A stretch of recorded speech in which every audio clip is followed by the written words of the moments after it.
প্ৰথমতে আপোনালোকৰ জৰিয়তে বিজনীবাসীৰ লগে লগে গোটেই অসমবাসী ভাৰতবাসী তথা বিশ্ববাসীক শক্তিৰ আৰাধ্য দেৱী মা দুৰ্গাৰ এই পূজা উপলক্ষে ডাঙৰলৈ শ্ৰদ্ধা বন্ধুবোৰলৈ শুভেচ্ছা আৰু কণ কণ ভাই ভণ্টিসকললৈ মৰম যাচিছোঁ।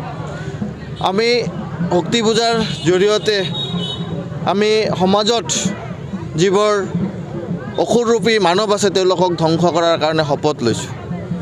যেনেকৈ মা দুৰ্গা আমাৰ অসুৰক দমন কৰিছিলে, ব্ৰহ্মাৰ বৰ পাই যেনেকৈ অসুৰে স্বৰ্গমৰ্ত পাতালক অতিষ্ঠ কৰি তুলিছিলে আৰু তেওঁক অসুৰক দমন কৰা কোনো ৰাস্তা নাছিলে, তেতিয়া সকলো দেৱতাই একমাত্ৰ সহায় লৈছিলে নাৰী শক্তিৰ আৰু সেই নাৰী শক্তিৰ দ্বাৰাই অসুৰক দমন কৰিছিলে। আমাৰ সমাজত নাৰীসকলৰ দুৰ্বল বুলি ভবা হয় বিশেষকৈ, আৰু নাৰীসকলক বিভিন্নভাৱে তেওঁলোকক অপদস্থ কৰা হয়।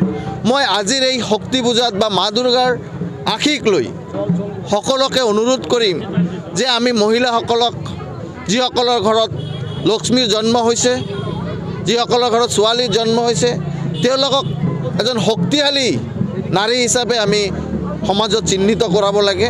কাৰণ নাৰী শক্তিৰ অবিহনে সমাজ কেতিয়াও সঠিক ৰাস্তাত যাবই নোৱাৰে। সেয়েহে আমি অকল আমাৰ ভাৰতীয় সংস্কৃতিক ৰক্ষা কৰি পূজা পাৰ্বণ কৰিলে নহ'ব, আমি এই পূজা পাৰ্বণৰ পৰা আমি সমাজে শিক্ষা ল'ব লাগিব যে নাৰীসকলক আমি কেনেকৈ আগুৱাই ল'ম বা সমাজৰ প্ৰতিষ্ঠিত এজন ব্যক্তি হিচাপে তেওঁলোকক গঢ় দিম। বহুতো তেনেকুৱা পৰিয়াল আছে যিসকলে নাৰীসকলক যথেষ্ট শক্তিশালী কৰি তুলিছে, আৰু বহুতো তেনেকুৱা পৰিয়াল আছে আজিও নাৰীসকলক বা ছোৱালীসকলক এতিয়া নিজকে দুৰ্বল বুলি সৰুৰে পৰা তেওঁলোকক সেই মানসিকতাত গঢ় দিয়ে।